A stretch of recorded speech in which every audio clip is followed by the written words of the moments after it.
Hi viewers, வணக்கங்க. இப்போ நம்ம இந்த வீடியோவில் பார்க்க போகிறது என்னன்னாக்கா, ஏப்ரல் மாதம், அதாவது பங்குனி சித்திரை, இந்த பட்டம்னு சொல்லுவாங்க. பங்குனி சித்திரை பட்டம் தமிழ் மாதம். இது ஏப்ரல் மாதத்தில் என்னென்ன பயிர் பண்ணலாம் அப்படின்னு சொல்லிட்டு பார்க்கலாம். இது வந்து கொத்தவரை வந்து பயிர் பண்ணலாம், கொத்தவரை போடலாம். அடுத்தது பார்த்தீங்கன்னாக்கா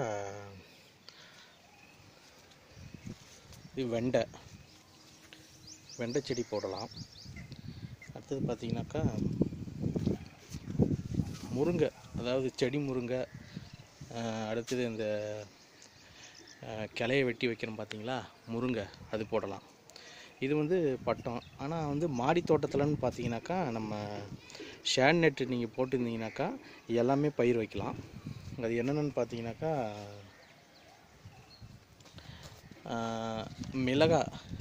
மிளகாய் கூட போடலாம். அடுத்தது பார்த்தீங்கன்னாக்கா தக்காளி போடலாம். இது கீரை வகைகள் வந்து எல்லாமே போடலாம். கீரை வகைகள் வந்துட்டு நம்ம சிறுகீரை, அரைக்கீரை, முளைக்கீரை, இந்த கீரை வகைகள் எல்லாமே போடலாம். அடுத்தது வெங்காயம் போடலாம். பாருங்கள், வெங்காயம் போட்டு இப்போ தான் வந்திருக்கு. வெங்காயம் கூட போடலாம்.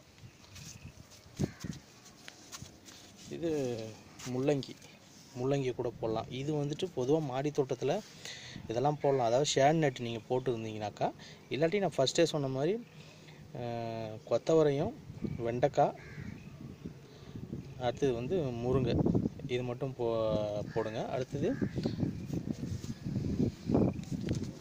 கத்தரி கூட போடலாம். கத்திரி செடி பாருங்கள், இது கத்தரி போடலாம். கீரை வகைகள் போட்டிருக்கோம்.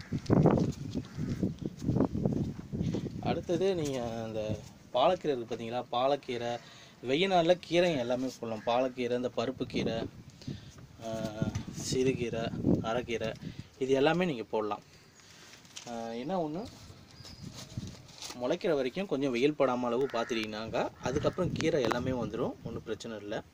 ஓகே விவர்ஸ், நீங்களும் உங்கள் வீட்டு மாடி தோட்டத்தில் இதை ட்ரை பண்ணுங்கள். இந்த வீடியோ பிடிச்சிருந்தால் லைக் பண்ணுங்கள், ஷேர் பண்ணுங்கள், சப்ஸ்கிரைப் பண்ணுங்கள். நன்றி, வணக்கம்.